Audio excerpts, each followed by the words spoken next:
आजैदेखि बाल्नुपर्छ। समतामूलक समाजको निर्माण गरी विकासको मूलधारमा अपाङ्गता भएकालाई ल्याउनु पर्छ। आयो अपाङ्गता आवाज। आदरणीय दर्शकवृन्द नमस्कार। कार्यक्रम अपाङ्गता आवाजमा यहाँहरूलाई हार्दिक स्वागत गर्न चाहन्छु। म भूमिकला पौडेल।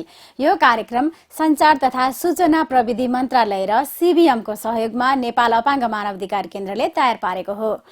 अपाङ्गताको सवाल तथा अपाङ्गता भएका व्यक्तिहरूको समग्र विकासमा सबै पक्षको ध्यानाकर्षण गराउनका लागि नेपाल टेलिभिजनको पर्दामा प्रत्येक बिहीबार साँझ 6 बजे कार्यक्रम अपाङ्गता आवाज प्रसारण भइरहेको छ। आजको कार्यक्रममा हामीले एक विशेष रिपोर्ट र अन्तर्वार्तात्मक सामग्री हाम्रो 5 प्रश्न लिएर उपस्थित भएका छौं। सीबीएम इन्टरनेशनल अपाङ्गताको क्षेत्रमा काम गर्ने एक गैर सरकारी संस्था हो।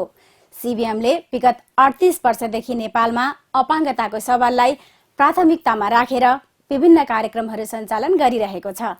त्यसैले आजको कार्यक्रममा हामी सीबीएमले अपाङ्गता सम्बन्धी साझेदार संस्थाहरूसँग मिलेर सञ्चालन गरिरहेको विभिन्न कार्यक्रमहरूबारे एक विशेष रिपोर्ट प्रस्तुत गर्दैछौँ।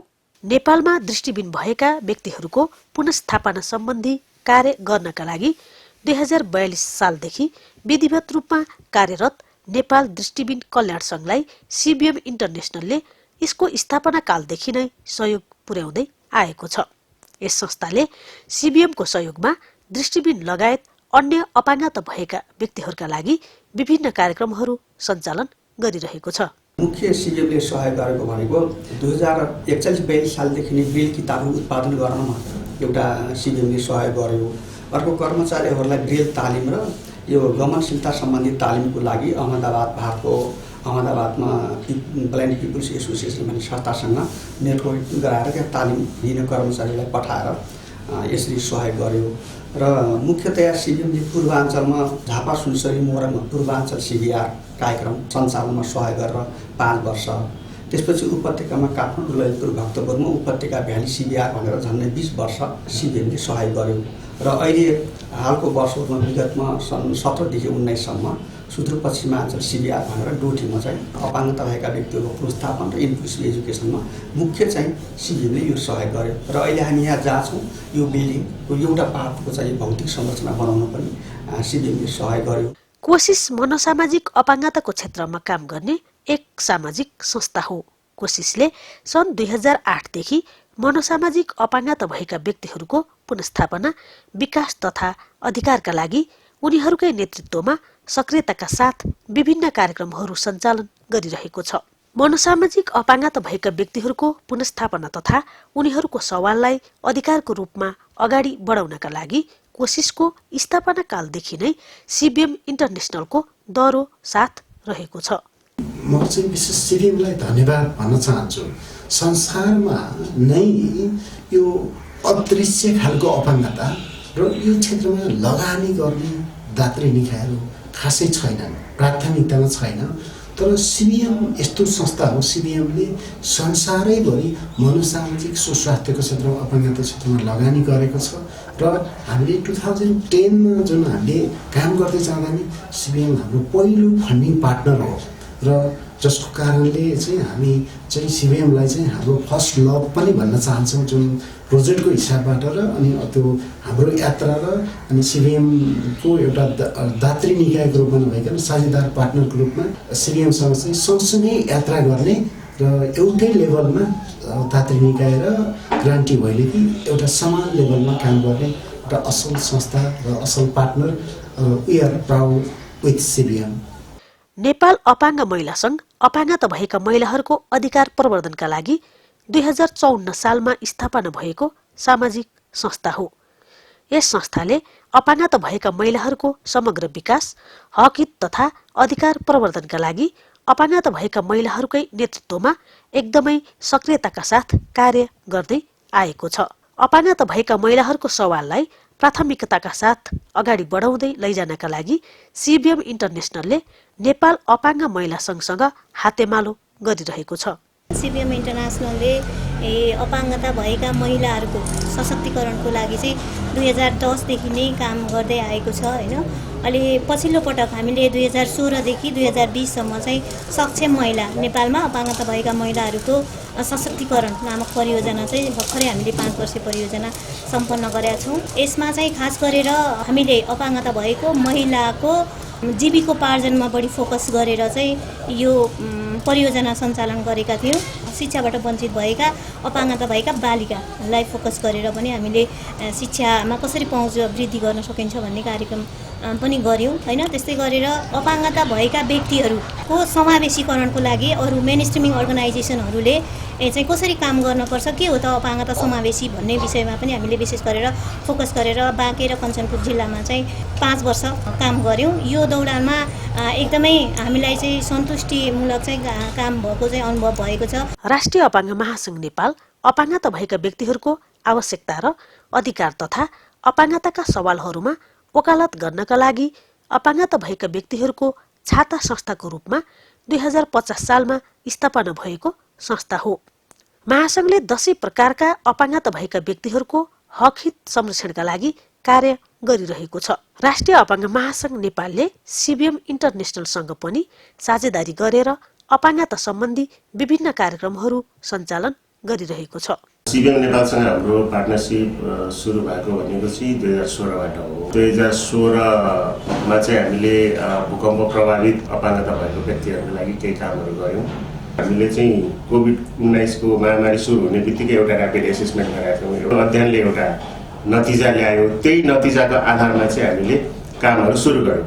खास गरेर हामीले सिबिएमको सपोर्टमा चाहिँ हामीले मुख्य गरेको काम भनेको चाहिँ स्थानीय तहमा राहत र विभिन्न किसिमका स्वच्छता सामग्रीमा पहुँच नपाएका अपाङ्गता भएका व्यक्तिहरूलाई चाहिँ स्थानीय तहसँग समन्वय गरेर राहतमा चाहिँ पहुँच उपलब्ध गराउने काम चाहिँ हामीले अलि बढी चाहिँ गरेका छौँ। र त्यो बाहेक इन्क्लुड अस भन्ने एउटा प्रोजेक्ट चाहिँ अहिले हामीले 2020बाट चाहिँ सुरु गरेका छौँ। र यो परियोजनामा खास गरेर हामीले 7वटा प्रदेशमा काम गर्छौँ।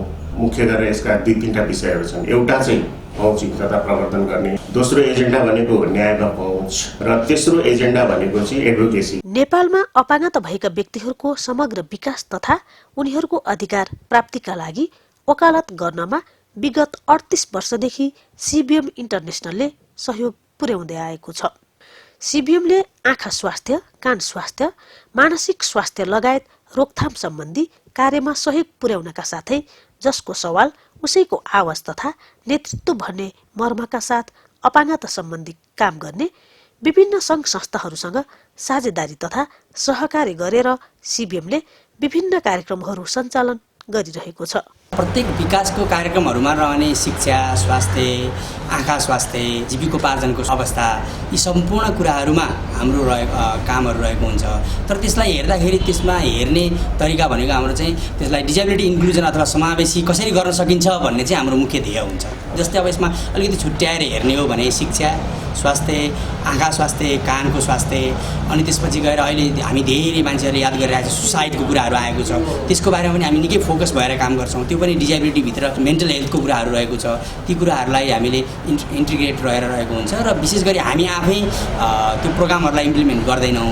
हाम्रो पार्टनर अर्गनाइजेसनहरूसँग जो विशेष गरी अपाङ्गता भएकै व्यक्तिहरूले त्यसलाई लिडिङ गरिरहनु भएको हुन्छ। उहाँहरूले यसलाई अगाडि लिएर जानुहुन्छ गाउँपालिकासँग, नगरपालिकासँग। हामी उहाँहरूलाई विभिन्न तरिकाले इन्टरनेसनल कनेक्सन गर्ने, नेसनल रूपमा कनेक्सन गराउने त्यो रोलमा चाहिँ हामीले बढी भूमिका खेलेका हुन्छौँ। कार्यक्रमको दोस्रो चरणमा अब हामी प्रस्तुत गर्न गइरहेका छौं अन्तर्वार्तात्मक सामग्री हाम्रो 5 प्रश्न। हाम्रो 5 प्रश्न। 10 प्रकारका अपाङ्गता भएका व्यक्तिहरूको सवालमा राष्ट्रिय अपाङ्ग महासंघले के कस्तो कार्यक्रमहरू गरिरहेको छ र आगामी दिनमा के कस्ता कार्यक्रमहरू गर्ने योजना रहेको छ भन्ने सवालमा आज हामीले राष्ट्रिय अपाङ्ग महासंघ नेपालका अध्यक्ष मित्रलाल शर्माज्यूलाई हाम्रो स्टुडियोमा निम्ति आएका छौँ। अध्यक्षज्यू, हाम्रो स्टुडियोमा यहाँलाई स्वागत गर्न चाहन्छु। धन्यवाद। अब अपाङ्गताका सवालमा तपाईँ आइसकेपछि के कस्ता कामहरू गर्न सफल हुनुभयो, अलिकति बताइदिनुहोस् न।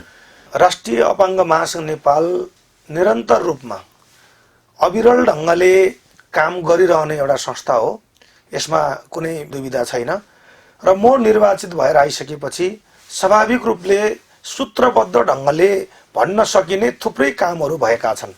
यद्यपि ती कामहरूको हामीले प्रचार गर्न, सुनाउन, बताउन सकिरहेका छैनौँ र त्यो मौका, त्यो अवसर तपाईँले दिनुभयो, त्यसका निम्ति पनि म तपाईँलाई धन्यवाद दिन चाहन्छु। र म राष्ट्रिय अपाङ्ग महासङ्घ नेपालले अहिले गरिरहेका कामहरूका बारेमा तपाईँ समक्ष राख्न चाहन्छु। पहिलो कुरा भनेको अपाङ्गता अधिकार ऐन 2074 जारी भइसकेपछि 90 दिनभित्र आउनुपर्ने नियमावली आउन सकिरहेको थिएन र अहिले त्यो नियमावली जारी भएको छ। त्यो नियमावलीका बारेमा स्वाभाविक ढङ्गले साथीहरूका केही विमतिहरू छन्, केही असहमतिहरू छन्। त्यो संशोधनीय दस्तावेज भएको हुनाले त्यसलाई संशोधन गर्न सकिन्छ भन्ने कुरा हो। यसलाई हामी उपलब्धिका रूपमा लिन सक्छौँ। र अहिले राज्यले स्वीकार गरेको सबैभन्दा एउटा महत्त्वपूर्ण तह, महत्त्वपूर्ण संरचना त्यो राष्ट्रिय निर्देशक समिति हो। त्यो गठन भइसकेको छ र हामीले तपाईसँग कुरा गर्नभन्दा अगाडि नै त्यसको उपाध्यक्ष सहितको पहिलो बैठक सम्पन्न गर्न खोजेका थियौँ, तर मन्त्री परिषदको हेरफेरका कारणले त्यसमा केही विलम्ब हुन गएको छ। तर हामीले धेरै प्रतीक्षा गर्नुपर्छ भन्ने मलाई लाग्दैन। र तेस्रो कुरा चाहिँ हामीले स्वास्थ्यको 10 वर्ष रणनीति र कार्ययोजना निर्माण गरेका छौँ र त्यो भित्र चाहिँ कस्ता प्रकारका अस्पतालहरू बन्नेछन्, स्वास्थ्य सेवा कसले कसरी प्राप्त गर्नेछ, सबै कुरा त्यहाँभित्र उल्लेख भएको छ। त्यसकारणले त्यो एउटा महत्त्वपूर्ण उपलब्धि हो। र चौथो कुरा, हामीले राष्ट्रिय प्रतिवेदन तयार गरेका छौँ र त्यसको अब सार्वजनिकरण गर्न बाँकी छ र त्यो एउटा सबैले स्वीकार गरेको दस्तावेज हो र त्यो सरकारी क्षेत्रले, गैर सरकारी क्षेत्रले गरेका कामहरू त्यसभित्र प्रतिबिम्बित हुनेछन्। त्यसमा हामीले सबै सहमत भएको एउटा डकुमेन्ट बन्नेछ। यसलाई हामीले उपलब्धिका रूपमा लिन सक्छौँ। र अर्को, लामो समयदेखि अपाङ्गता भएका शिक्षकहरू जो ग वर्गको परिचय पत्र प्राप्त गर्नुहुन्थ्यो, उहाँहरूले विद्यालय स्थायी भइसकेपछि विद्यालय रोज्न पाउने स्थिति थिएन। अहिले कार्यविधिमा संशोधन भएर त्यो विषय समावेश भएको छ र अब शिक्षक सेवा आयोगले लिने परीक्षाबाट सफल हुने अपाङ्गता भएका शिक्षकहरूले विद्यालय रोज्न पाउनुहुनेछ। र यसपछि अहिले 5 वटा जति नयाँ चाहिँ हामी कार्यविधिहरू, नयाँ निर्देशिकाहरू निर्माणको चरणमा छन्। त्यसका कार्यदलहरू बनेर त्यसले काम गर्दैछ र मलाई लाग्छ त्यसका लागि हामी लामो प्रतीक्षा गर्नु पर्दैन। अध्यक्ष, जस्तो यो हामी नियमावली कार्यान्वयन अब आगामी दिनको कुराहरू हामी गरौँला।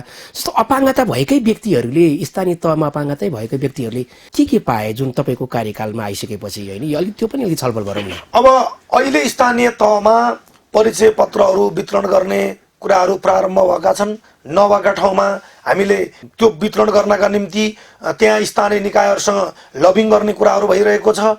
त्यस पछाडि भनौँ न, अब त्यहाँभित्रका जस्तो अहिले राहत वितरण गर्ने कुरा तपाईँले हेर्नु भने त्यसलाई प्रभावकारी ढङ्गले यो कोभिडका समयमा चाहिँ प्रभावकारी ढङ्गले स्थानीय तहमा त्यसलाई वितरण गर्ने प्रबन्ध मिलाइएको छ। स्थानीय तहमा अहिले विभिन्न प्रकारका नीतिहरू, कानुनहरू निर्माण हुने क्रममा चाहिँ त्यहाँ एडभोकेसी भएका छन्। कतिपय स्थानीय तहहरूले त्यो काम प्रारम्भ गरिसक्नु भएको छ, कतिपय स्थानीय तहमा बाँकी पनि होला, तर त्यो त्यहाँ स्थानीय तहमा ती कुराहरू प्रारम्भ भइसकेका छन्। र अहिले चाहिँ नीतिहरू बनाउनका निम्ति, विधिहरू बनाउनका निम्ति चाहिँ हाम्रो प्रदेश स्तरका संरचनाहरू त्यसमा लागि परेका छन्। एक प्रकारको एउटा अभियानका रूपमा, एउटा उपहारका रूपमा चाहिँ त्यहाँ तपाईँले अभियानहरू चलेको चाहिँ भेट्न सक्नुहुन्छ। त्यस्तो भए यो हाम्रो अपाङ्गता भएका व्यक्तिहरूको नीति, नियम, कानुनहरू छन्, निर्देशिकाहरू छन्, अझै कार्यान्वयन आउनलाई एकदम समस्या भइरहेछ भन्ने कुरा देख्छौँ कि अब यो नीति कागज मात्रै भयो भने छ, होइन? अब हामीले यसलाई नियमावलीलाई पनि हेर्न सक्छौँ। नियमावली आयो, अझ अपाङ्गतालाई अझै पुरा रूपमा आउन सकेन, त्यो ऐनलाई समेटेर आउन सकेन भन्ने कुरा पनि एक समूहबाट आइरहेको छ, होइन? अब हामीले हेर्दा पनि त्यसरी देख्छौँ। यसको लागि अब राष्ट्रिय अपाङ्ग महासङ्घले यो कार्यान्वयन गर्न र यो नियमावलीलाई संशोधन गर्न कस्तो भूमिका खेलिरहेछ? एउटा कुरा, दुनियाँले, संसारले नेपालको संविधान उत्कृष्ट छ भनेको छ, तर पनि त्यो संविधानका बारेमा टिप्पणीहरू भइरहेका छन्, आलोचनाहरू भइरहेका छन्, संशोधन गर्ने कुरा उठिरहेको छ। त्यसकारणले नियमावली सबै ढङ्गले पूर्ण आयो भन्ने राष्ट्रिय अपाङ्ग महासङ्घ नेपालको धारणा होइन। त्योभित्र थुप्रै कमजोरीहरू छन्, तर आउनुपर्ने नियमावली आयो। अब यो आइसकेपछि यसलाई हामी कार्यान्वयन पनि गर्दै जान्छौँ, व्यवहारमा पनि उतार्दै जान्छौँ। अघि मैले भने अहिले हामी विभिन्न प्रकारका निर्देशिकाहरू बनाउँदैछौँ। त्यो निर्देशिका नियमावली कार्यान्वयन गर्नका निम्ति हो। तपाईँले कार्यान्वयनको जुन प्रश्न उठाउनु भयो, ऐन बन्यो, त्यो ऐनलाई कार्यान्वयन गर्नका निम्ति नियमावली आएको हो। नियमावलीमा भएका कुराहरू, ऐनमा भएका कुराहरूलाई कार्यान्वयन गर्नका निम्ति हामी राष्ट्रिय कार्ययोजना बनाउँदैछौँ। राष्ट्रिय कार्ययोजना यो देशमा 2073 पछि छैन, तपाईँलाई यो कुरो थाहा छ।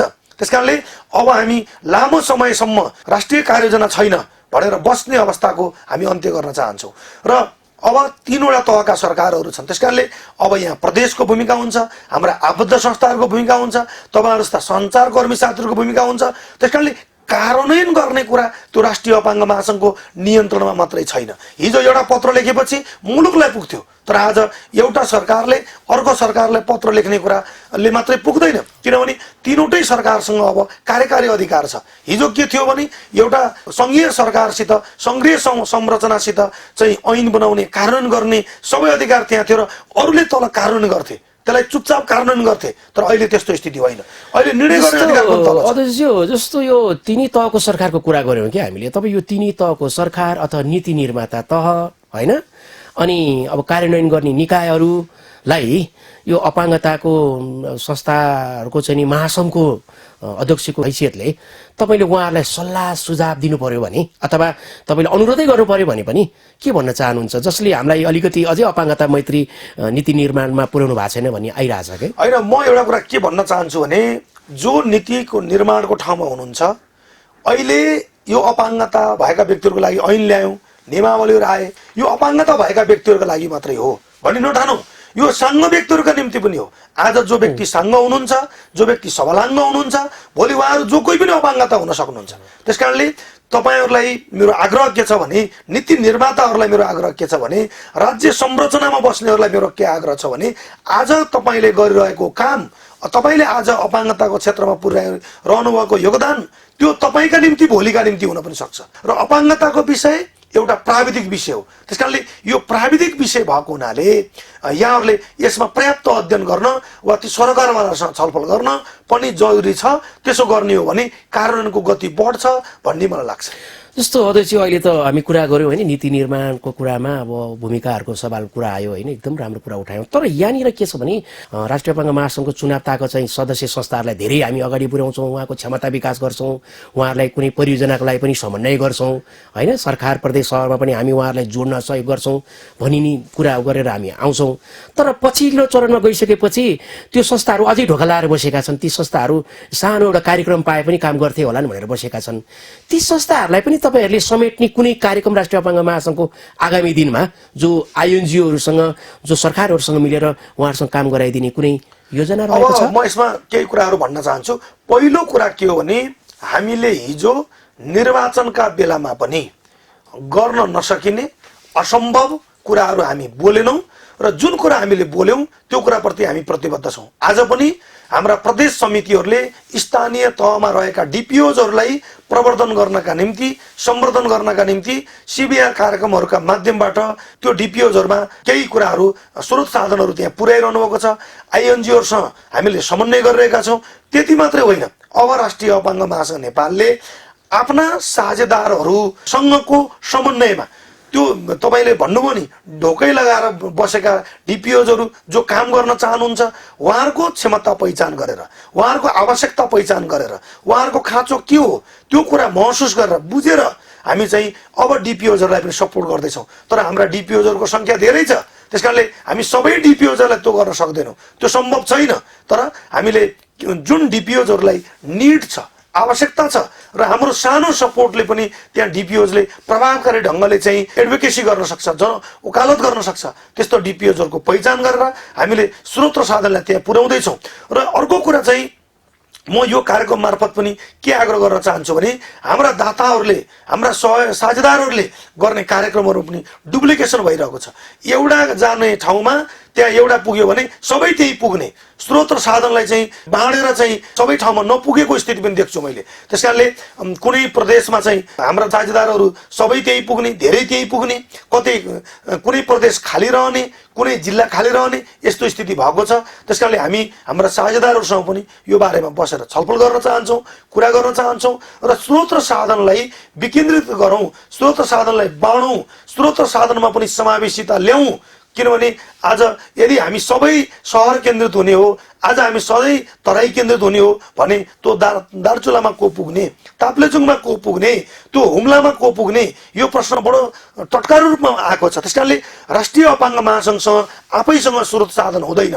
यो कुरा हाम्रा आबद्ध संस्थाहरूलाई पनि थाहा छ। हामी हाम्रा संस्थाहरूका अभिभावक हौँ, त्यस कारणले हामी पैसा स्रोत साधन कम भएका अभिभावक हौँ। त्यस कारणले हामी हाम्रा साझेदारहरूको, हाम्रा आबद्ध संस्थाहरूको हामी क्षमता बढाउँछौँ, उहाँहरूलाई विभिन्न प्रकारका तालिमहरू दिन्छौँ, नेतृत्व गर्नका निम्ति सिपहरू दिन्छौँ, कौशलहरू दिन्छौँ, एडभोकेसी गर्न सिकाउँछौँ। तर हामीले चाहिँ उहाँहरूलाई सिधै त्यहाँ लगेर चाहिँ खर्च गर्ने स्रोत साधन हामीसँग कम हुन्छ, तर पनि हामीले त्यसको खोजी गरिरहेका छौँ। र मलाई लाग्छ अब हामीले चाहिँ केही देखिने गरी, तपाईँलाई भन्ने गरी, सुनाउने गरी यो संस्थाहरूलाई, यतिवटा संस्थाहरूलाई हामीले यसरी सपोर्ट गऱ्यौँ भन्ने गरी हामी काम गर्न अगाडि बढिरहेका छौँ। अहिले यो कुरा आग्रह गर्न चाहन्छु। जस्तो हामी एकदम राम्रो छलफल गरिरहेछौँ है, हामी तपाईँले राम्रो कुराहरू हामीलाई बताइदिइरहनु भएको छ हाम्रो दर्शकलाई। अब हामी अन्त्यमा छौँ कार्यक्रमको अध्यक्षज्यू है। अब मैले यो तपाईँलाई केही कुराहरू गरिरहँदाखेरि मैले भन्न छुटाएको र तपाईँले केही भन्न खोज्नु भएको है, तपाईँले केही भन्न खोजिरहनु भएको केही कुराहरू छन् भने अलिकति राखिदिनुहोस् न। होइन, अब यो एउटा यस्तो विडम्बना छ। हेर्नुहोस्, वास्तवमा हामीले अपाङ्गताका कुरा गर्नका निम्ति होइन, अपाङ्गता आवाज कार्यक्रमलाई नै पर्खिनु पर्ने, कुर्नु पर्ने स्थिति छ। र हामीले मौका कहिले पाउँछौँ यसरी कुरा गर्न भन्दाखेरि हाम्रो कार्यक्रम त यो हाम्रो नै भइहाल्यो, यसमा त हामी सधैँ अपाङ्गताकै कुरा गर्छौँ, हाम्रो ब्यानर पनि त्यही छ, यो यसमा विवादै भएन। हामीले यस्ता टेलिभिजनहरूबाट कुरा गर्नका निम्ति, बोल्नका निम्ति हामीले अन्तर्राष्ट्रिय अपाङ्ग दिवस कुर्नुपर्छ। त्यो दिन हामीलाई भ्याइ नभ्याइ हुन्छ, सोह्र श्राद्धको पण्डितलाई जस्तो हुन्छ होइन। मैले फेरि आदरणीय पण्डितजीहरूलाई अपमान गर्न खोजेको होइन, उहाँहरूको व्यस्तताको मात्रै मैले कुरा गर्न खोजेको। त्यस कारणले म मिडियाकर्मी साथीहरूलाई आग्रह गर्न चाहन्छु कि हामी तपाईँहरूका टेलिभिजनमा कुरा गर्नका निम्ति हामी सुहाउँछौँ, हामी त्यो हैसियत राख्छौँ, हामीसँग मुद्दा छन्, हामीसँग विषय छन्। त्यस कारणले म नेपाल टेलिभिजनलाई धन्यवाद पनि दिन चाहन्छु। अपाङ्गता आवाज कार्यक्रमका निम्ति नेपाल टेलिभिजनले चाहिँ एक प्रकारको समन्वय गरेको छ। अब अरू टेलिभिजनहरूले पनि यो कुरा प्रारम्भ गर्नु पर्यो, सुरुवात गर्नु पर्यो। हामी राज्यको चौथो अङ्ग भन्छौँ, आवाजबिनको आवाज हामी बोलिरहेका भन्छौँ। तपाईँहरूले प्रसारण गर्नुभएका कार्यक्रमहरू बाहिर साथीहरूले बुझ्न सकिरहनु भएको छैन, क्याप्सनिङ चाहिने साथीहरूले त्यो पढ्न सकिरहनु भएको छैन। तपाईँहरूले त्यहाँतिर पनि ध्यान पुर्याउनु पर्छ। तपाईँहरूले चाहिँ ती बैशाखीमा बसेका साथीहरू, दृष्टिबिनका साथीहरूका आवाजहरू, कानले नसुन्ने बाहिर साथीहरूका आवाजहरू, बौद्धिक अपाङ्गता भएका व्यक्तिहरूको सवालहरू पनि छन् है, मुद्दाहरू पनि छन् है। तपाईँ यता पनि फर्केर हेर्नुहोस् है भन्ने ढङ्गले तपाईँहरूले जुन ढङ्गले चाहिँ त्यो गति दिइरहन खोज्नु भएको छ। तर मलाई लाग्छ अब यो उकालो तपाईँहरू कति दिनसम्म चढ्न सक्नुहुन्छ मलाई त्यो पनि चिन्ता छ। त्यस कारणले यो विषयमा पनि सम्बन्धित सबैको ध्यान जानुपर्छ भन्ने मलाई लाग्छ। र राष्ट्रिय अपाङ्ग महासङ्घ पनि यो विषयमा बडो चिन्तित छ। यो एक प्रकारले मलाई लाग्छ चाहिँ नि यो टेलिभिजन कार्यक्रमको अभ्यास, मलाई लाग्छ यो नौलो अभ्यास हो भन्ने पनि लाग्छ। हुन त मैले यो कार्यक्रमको बारेमा बढी बोलेँ, तर मेरो हृदयबाट यो कुरा आयो किनभने हामीले अहिले चाहिँ नि सञ्चारको जमाना हो, यो प्रचारको जमाना हो। त्यस कारणले यो कुरालाई महत्त्वपूर्ण कुरा भएको हुनाले मैले यसलाई बढी फोकस गर्न खोजेको हुँ। त्यस कारणले म अब धेरै कुरा नगरिकन यो महत्त्वपूर्ण कार्यक्रममा राष्ट्रिय अपाङ्ग महासङ्घका सवालहरू, अपाङ्गता भएका व्यक्तिहरूको सवाललाई तपाईँ आफू पनि अपाङ्गता भएको व्यक्ति पनि भएको हुनाले यो संस्थाले त्यो सञ्चारको क्षेत्रमा लामो समयदेखि एउटा काम गर्ने भएको हुनाले तपाईँले जुन दृढतापूर्वक यो मुद्दा उठाइरहनु भएको छ यसमा तपाईँ थाक्न नपरोस्, यो कार्यक्रम युनिट नथाकोस्, यही शुभकामना पनि दिन चाहन्छु। र चाहिँ यो महत्त्वपूर्ण समय उपलब्ध गराएर सबै समग्र नेपाली अपाङ्गताको नेताका हैसियतले, अगुवाका हैसियतले, अभियन्ताका हैसियतले जुन कुराहरू राख्ने मौका दिनुभयो यसका लागि म धन्यवाद पनि दिन चाहन्छु। धन्यवाद। हस् अध्यक्षज्यू, अमूल्य समयको लागि तपाईँलाई पनि धेरै धेरै धन्यवाद। आदरणीय दर्शकवृन्द, यहाँहरूलाई हाम्रो कार्यक्रम कस्तो लाग्यो? यस कार्यक्रमबारे कृपया यहाँहरूको सल्लाह सुझाव तथा प्रतिक्रिया हामीलाई पठाउनुहोला। हाम्रो सम्पर्क नम्बर रहेको छ 49110992। त्यसै गरी हाम्रो इमेल ठेगाना रहेको छ dhrcnepal56@gmail.com। हवस् त, अर्को साता बिहिबार साँझ 6 बजे फेरि पनि उपस्थित हुने नै छौँ। त्यतिन्जेलसम्मका लागि हाम्रो सम्पूर्ण टिम सहित म पनि बिदा चाहन्छु। नमस्कार। आयो अपाङ्गता आवाज, नबुझ्नेहरूलाई बुझाउनु पर्छ, चेतनाको आजैदेखि बाल्नुपर्छ। समतामूलक समाजको निर्माण गरी विकासको मूलधारमा अपाङ्गता भएकालाई ल्याउनु पर्छ।